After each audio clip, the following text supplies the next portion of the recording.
Investing in yourself is the best thing you can do. Anything that improves your own talents. Nobody can take it away from you. They can run up huge deficits and the dollar can become worth far less.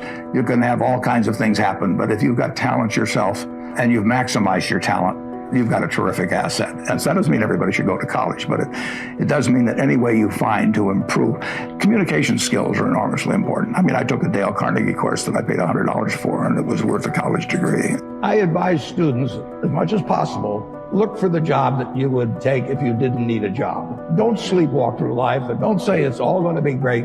You know, I'll do this and I'll do that, and I'm just marking time to be able to. You really want to be doing what you love doing. And you can't necessarily find it on your first job, but don't give up before you find it. You're going to make mistakes in life. I mean, there's no question about it. You don't want to make them on the big decisions, you know, who you marry and things like that. So there's no way I'm going to make a lot of business and investment decisions without making some mistakes. I may try to minimize them. I don't dwell on them at all. I don't look back.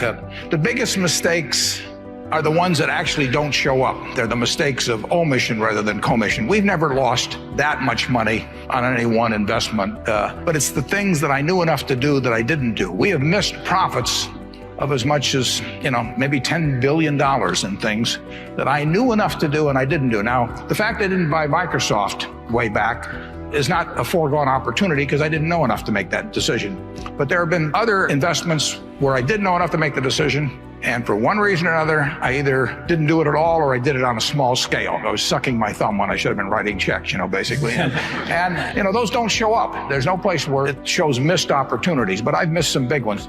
The triumphs in life are partly triumphs because you know that everything isn't going to be a triumph. And I would never get too hung up on mistakes. I know a lot of people that really agonize over them, and it just isn't worth it. I mean, tomorrow's another day and you live it forward and just go on to the next thing. The nature of what I do means I have to think pretty much independently. Because if I take a poll, in effect, I'm going to do what everybody else is doing, and I don't think much of that usually in investments. And so I have to have an environment, I have to have a temperament personally that lets me think for myself. And I've got a terrific partner, a fellow named Charlie Munger. You can't find anybody any smarter, any better quality of anything. But we think a lot alike, and we do talk things over occasionally, but we don't talk them over very often because I know how he thinks, he knows how he thinks. He's taught me a lot, you know, and why should I pay for a phone call if I know what he's going to say? So if I need to get a cabinet around to make decisions or anything like that, I probably shouldn't be running the place. And that doesn't bother me to have the responsibility for it, but I just don't want to put it up to a vote because I've seen too many, particularly in the investment world, as you get larger and larger groups making the decisions, they get more and more homogenized. And I don't think you will ever get brilliant investment decisions out of a large committee. I always look at IQ and talent as sort of representing the horsepower of the motor, but then in terms of the output, the efficiency with which the motor works, that depends on rationality because a lot of people start out with 400 horsepower motors and get 100 horsepower of output, and it's way better to have a 200 horsepower motor and get it all into output. And so why do smart people do things that interfere with really getting the output they're entitled to? And it gets into the habits and the character and the temperament, and it really gets into behaving in a rational manner. It's not getting in your own way. As I say, everybody here has the ability absolutely to do anything I do and much beyond. And some of you will and some of you won't. The ones that won't, it will be because you get in your own way. It won't because the world doesn't allow you to. It will be because you don't allow yourself to. You want to associate with people who are the kind of person you'd like to be. You'll move in that direction. And the most important person by far in that respect is your spouse. I can't overemphasize how important that is. And you're right. The friends you have, they will form you as you go through life, and make some good friends, keep them for the rest of your life, but have them be people that you admire as well as like them.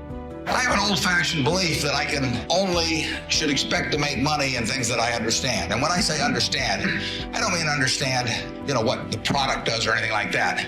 I mean understand what the economics of the business are likely to look like 10 years from now or 20 years from now. I know, in general, what the economics of, say, Wrigley chewing gum will look like 10 years from now. The internet isn't going to change the way people chew gum.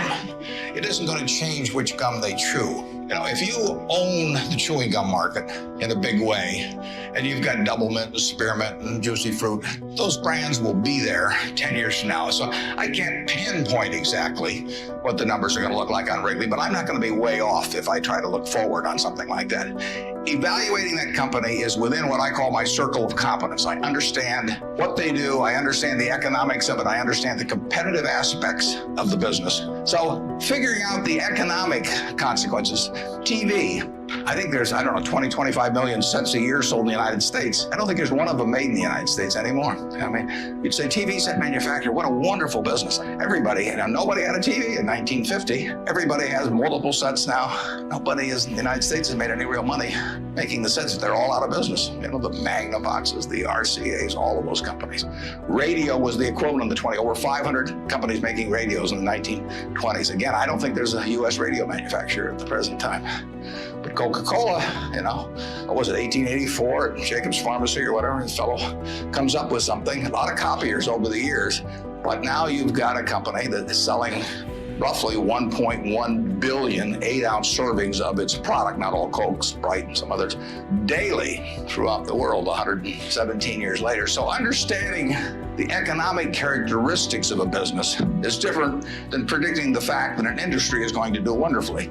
So when I look at the internet businesses or I look at tech businesses, I say this is a marvelous thing, and I love to play around on the computer, and I order my books from Amazon and all kinds of things, but I don't know who's going to win.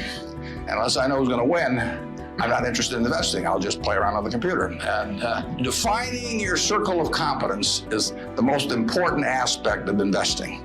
It's not how large your circle is. You don't have to be an expert on everything. But knowing where the perimeter of that circle of what you know and what you don't know is, and staying inside of it, is all important. Tom Watson Sr., who started IBM, said in his book, he said, I'm no genius, but I'm smart in spots, and I stay around those spots. And, that is the key. So if I understand a few things, and I stick in that arena, I'll do okay. And if I don't understand something, but I get all excited about it because my neighbors are talking about it, the stocks are going up and everything, I start fooling around someplace else, eventually I'll get creamed, and I should.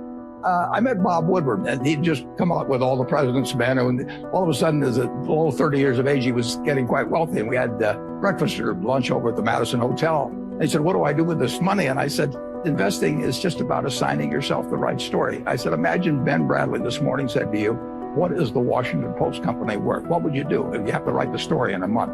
You'd go out and interview TV brokers and newspaper brokers and the owners, and you'd try and value each asset.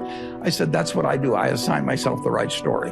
And it's nothing more than that. Now, there's some stories I can't write. If you ask me to write a story on, what is some glamorous but non-profit making business worth, I don't know how to write that story. But if you ask me to write a story on what is Potomac Electric Power worth or something like that, I can write the story. And that's what I'm doing every day. It's been my painting for 50-some years. I get to paint what I want. I don't have to follow what Wall Street is telling me to do next quarter or something. So I own the brush, I own the canvas, and the canvas is unlimited.